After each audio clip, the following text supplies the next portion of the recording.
Well, hi folks, welcome back to the Police Beat. Today is Thursday, July 7th. My name is Ron Sharman, the Police Chief here in Seekonk, and the 4th of July weekend is behind us, thankfully. It's a weekend that always taxes the department to the maximum. We had a number of serious calls, but nothing was more serious than a cruiser-involved accident that occurred on Saturday evening on Route 44. Perhaps some of you, anybody passing by, would have noticed what was going on. The accident occurred about 8 o'clock in the evening. We will have footage of that as I'm going through this today. The cruiser accident involved 2 officers in the car. We had a training officer who was finishing up his field training, Officer Mahoney, and his field training officer, Officer Chris Kelly, was in the passenger seat. They were traveling on 44 heading towards Rehoboth out of East Providence, eastbound. They had just passed the Honeydew Donuts shopping plaza just by the Hess gas station, or the BP gas station, I should say. And they were struck head-on by a Ford F-250 pickup truck driven by a 17-year-old Seekonk youth. The pickup truck entered into their travel lane and struck the cruiser head-on. No brake marks, there were no skid marks at all. Neither vehicle hit their brakes. The officers reported they never saw the vehicle. It just was a straight head-on shot, and as you can see from the damage to the cruiser,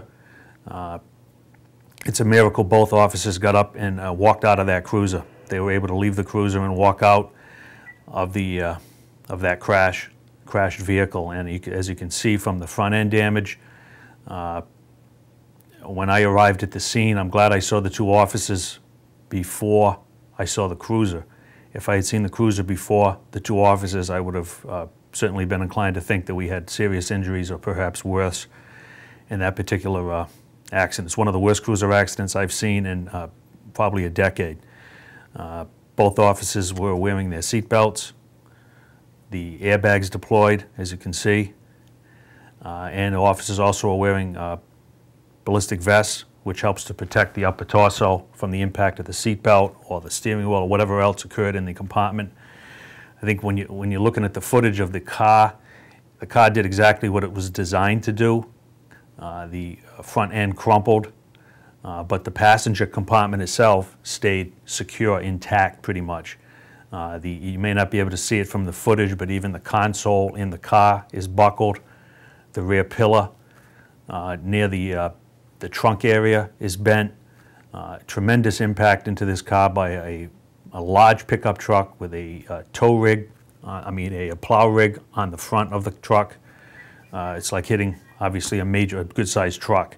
I was just amazed to see both officers up and walking. Officer Mahoney, the operator, was banged up, returned to work the next evening. Was sore, bruised, back into work the next night. Appreciated that because we had a very big night the following night at the Speedway.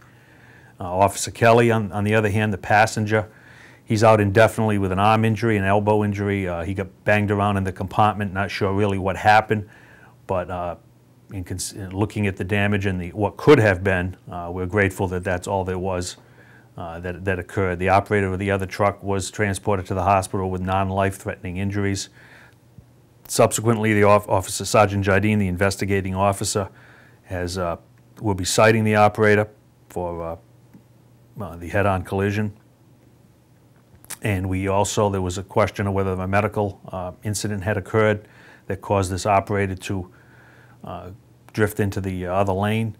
Well, it looked like he was trying to turn into the gas station, and the Registry of Motor Vehicles was notified out of an immediate threat. If there was a medical situation with the operator, certainly shouldn't be driving. The registry acted quickly, and on Wednesday they suspended his license pending further review by the Registry of Motor Vehicles. So while the weekend was in full swing with a significant amount of strain on the department from every type of call you can imagine, as we'll talk a little bit about here, we also almost lost 2 officers, and we're grateful nothing serious. Of course, we lost an officer indefinitely injured on duty leave, and the police cruiser was brand new. It only had 5,000 miles on it. But we're pretty much out of time for this week.